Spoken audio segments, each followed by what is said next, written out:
निषाद राज का किला यही है। जी जी हाँ, जिसमें जो है कि निषाद राज जब रखते रहे हैं जी। तब जो है कि गंगा जी को पानी जो है कि उधर से आता रहा इधर, गंगा जी जो है कि उस पार हो गई। अच्छा जब उस पार हो गई तो इधर जो है कि पानी बंद हो गया। अच्छा। तो जो है कि वहाँ पीपल के नीचे खुदाई भाई। जी जी हाँ, जी।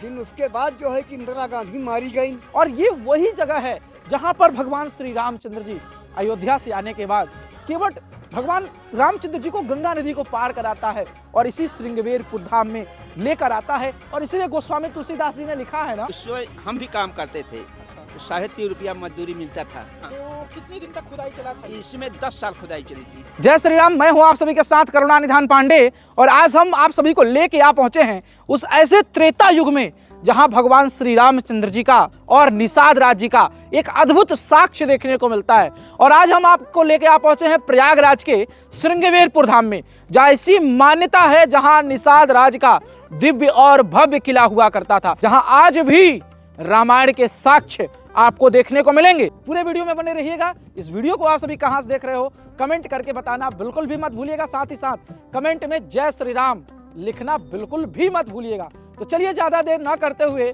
आप सभी को एक्सप्लोर करते हैं पूरा का पूरा निषाद राज का गढ़ या निषाद राज का किला।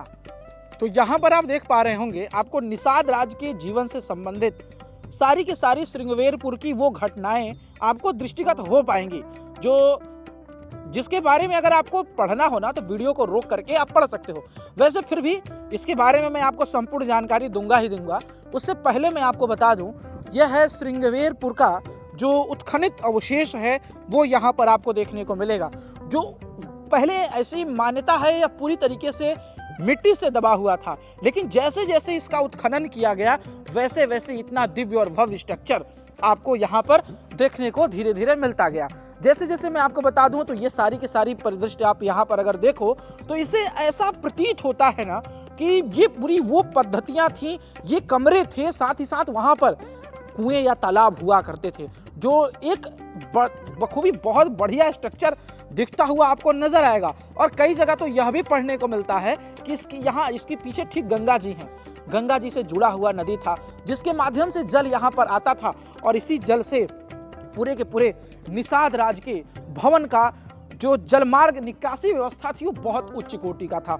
यहाँ पर अगर मैं इसके ठीक नीचे आपको दिखाऊं, यहाँ अगर आप देखोगे तो ये जल मार्ग था, जल निकासी मार्ग था, जहाँ से सारे के सारे लोग जहाँ यहाँ पर निवास करने वाले जितने लोग थे उन लोगों की जल की आवश्यकताएं जो थी वो परिपूर्ति हुआ करती थी। और ये वही जगह है जहाँ पर भगवान श्री रामचंद्र जी अयोध्या से आने के बाद केवट भगवान रामचंद्र जी को गंगा नदी को पार कराता है और इसी श्रृंगवेरपुर धाम में लेकर आता है। और इसीलिए गोस्वामी तुलसीदास जी ने लिखा है ना, सीता सहित सचिव दो भाई श्रृंगवेरपुर पहुंचे आई। और यहाँ पर वो यही जगह है जहाँ सीता जी के साथ भगवान श्री रामचंद्र जी आते हैं। और तमाम जगह यहाँ पर आप अगर देखो तो तमाम स्ट्रक्चर आपको लिखा हुआ नजर आएगा, जहाँ पर साफ साफ लिखा है उत्खनित अवशेष पर चलना व बैठना सख्त मना है।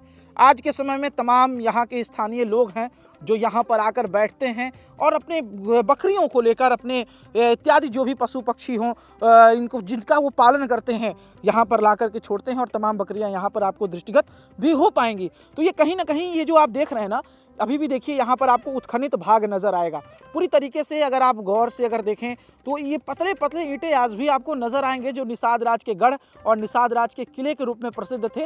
और ये पूरा का पूरा दृश्य अगर देखा जाए ना तो ऐसा प्रतीत होता है मानो हजारों हजारों साल पुराने हैं। जैसे जैसे इसका उत्खनन हुआ वैसे वैसे कुछ इस प्रकार के स्ट्रक्चर यहाँ पर निकलते गए और ये कहीं ना कहीं अपने आप में बहुत दिव्य है, अद्भुत है। तो ये निषाद राज पार्क का है।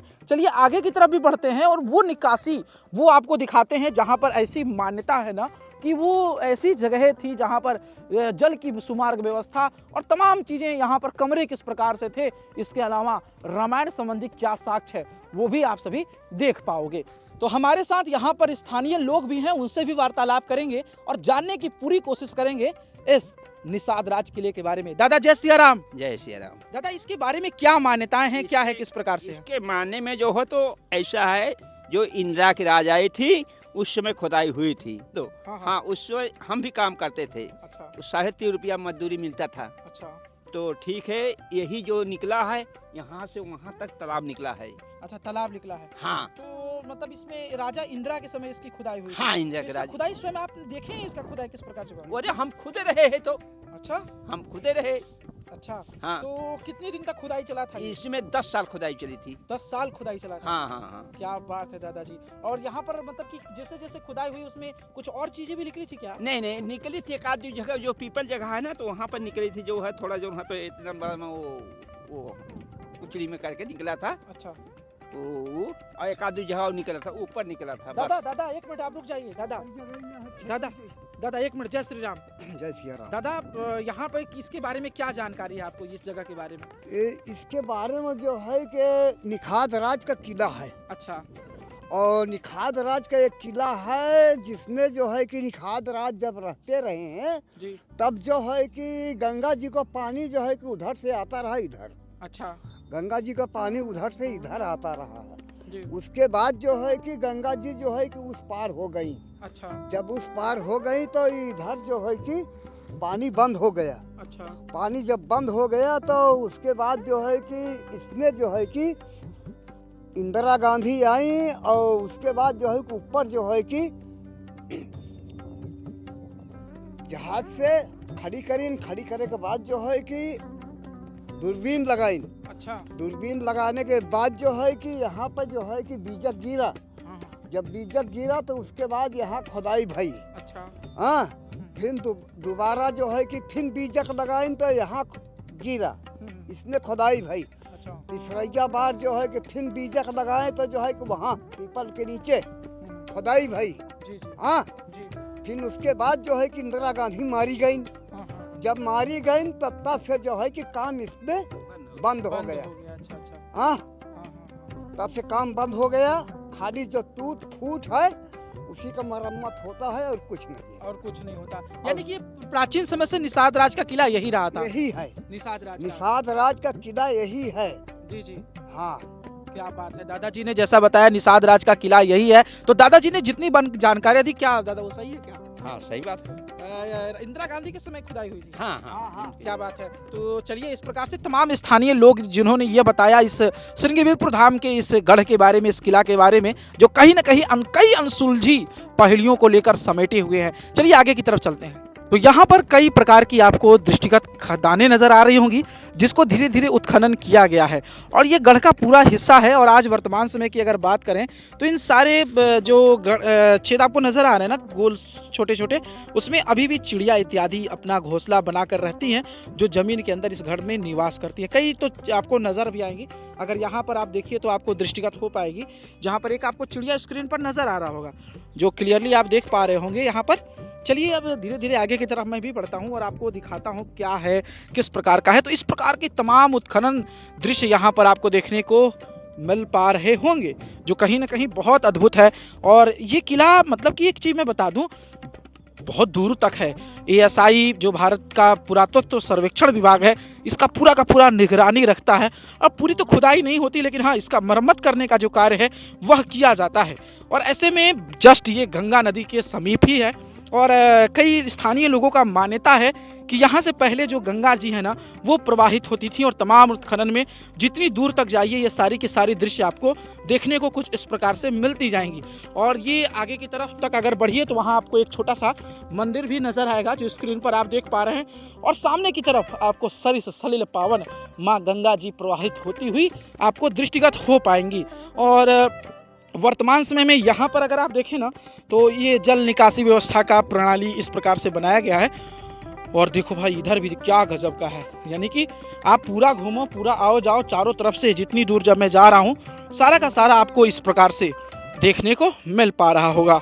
मैं इसके पहले यहाँ पर आया था, तो यहाँ पर बहुत अच्छा एक तालाब नुमा आकृति थी, जो पूरी तरीके से खंडहर का रूप धारण कर चुकी है, जो आप स्क्रीन पर देख पा रहे हो। अगर इसके पहले का मेरा अगर वीडियो देखोगे आप ना, तो उसमें आप ये दृष्टिगत कर पाओगे, सही से जान पाओगे कि किस प्रकार से यहाँ पर खुदाई हुआ था। और यहाँ पर तालाब था जो पूरी तरीके से खंडहर का रूप धारण कर चुका है। इसके अलावा इधर की तरफ तमाम आपको अन्य चीज़ें भी नजर आएंगी। जैसे जैसे मैं आगे की तरफ बढ़ूँ, वैसे वैसे उत्खनन का वो सारा का सारा दृश्य आप देख पाएंगे। और इधर देख लीजिए भाई, राजकुमार जी आ रहे हैं हमारे। जो हमेशा से श्रृंगवेरपुर में हमारा मदद करते थे, और इस बार अभी हमने बोला तो ये प्रयागराज से चल के आ रहे हैं। और राजकुमार जी, जय श्री राम, कैसे हैं आप? बढ़िया है। राजकुमार जी आए हैं भाई इतने दिनों के बाद श्रृंगवेरपुर धाम में, तो हमने सोचा इनसे मिल लें। आप लोग भी मिल लीजिए राजकुमार जी से। और श्रृंगवेरपुर धाम कभी भी आ रहे हैं तो ये आपकी पूरी श्योर बहुत अच्छा हेल्प करेंगे, और बहुत अच्छे हैं। और यहाँ पर इनका नाव भी है, और इनसे पिछली बार मुलाकात हुआ था हमारा। और इस प्रकार से ये पूरा का पूरा दृश्य आप देख पा रहे हैं श्रृंगवेरपुर धाम का, जहाँ आपको एक तरफ गंगा मैया नजर आ रही होंगी, कहीं ना कहीं अब बहुत बेहद खूबसूरत दृश्य यहाँ पर आओगे तो आपको देखने को मिलने वाला है। यहाँ पर देख सकते हैं इस प्रकार सा कुछ दृश्य आपको यहाँ पर देखने को मिलेगा, जहाँ वो सुदृढ़ व्यवस्था आपको नजर आएगी, जो जल निकासी मार्ग का एक व्यवस्थित एवं बढ़िया तरीका आपको देखने को मिलेगा। मैं जल निकासी मार्ग के अगर चर्चा की अगर मैं बात करूं तो उसको मैं अगर पूरी तरीके से आपको क्लियर करूं तो वो वहां अगर आप जगह देखो तो इस चारों तरफ की अगर ईंटों को आप देखोगे ना, चारों तरफ की ईंटें देखो एक दूसरे से जुड़ी हुई हैं। और ये यहाँ पर अगर आप ध्यान देंगे तो ये वो मार्ग था जहाँ से गंगा जी का जल डायरेक्ट इसमें आया करता था। और इसमें जो भी नगर में निवास करने वाले थे, या यूँ कहें कि उस समय श्रृंगवेरपुर धाम में श्रृंगवेरपुर वासी थे, जो भी निषाद राज्य के समय में थे, वो सारे के सारे लोग यहाँ पर जो है जल का पान करते थे या अपनी आवश्यकताओं की सारी सामग्रियों को लेते थे। तो ये सारा का सारा दृश्य आपको श्रृंगवेरपुर धाम के इस जगह पर मिलने वाला है। अगर आगे की तरफ बढ़े तो यूं ही आपको एक छोटा सा मंदिर भी दृष्टिगत होगा, जो बहुत ही दिव्य है, अद्भुत है। उस मंदिर के प्रांगण में भी मैं आपको जो है लेकर चलूँगा और मंदिर को भी दिखाऊँगा किस प्रकार से है। चलिए, यहाँ थोड़ा सा जाना खतरनाक सा है, लेकिन हम इस रास्ते का प्रयोग जो कर रहे हैं, वैसे रास्ते अलग से बने हुए हैं, लेकिन हम आपको इसी रास्ते से लेके चलेंगे, जो थोड़ा सा तो खतरनाक ही है, लेकिन फिर भी हम चलने की पूरी कोशिश करते हैं। बहुत संभल के चलने की आवश्यकता है, थोड़ी बहुत लापरवाही हुई तो आप सीधे सीधे किले के अंदर जाकर गिरोगे भाई, तो बहुत संभल के चलने की ज़रूरत है। और ऐसे धीरे धीरे करते हुए हम आगे की तरफ बढ़ चुके हैं। चलो, अब थोड़ा सा खतरा कम है, अब तो आराम से व्यक्ति जा आ सकता है।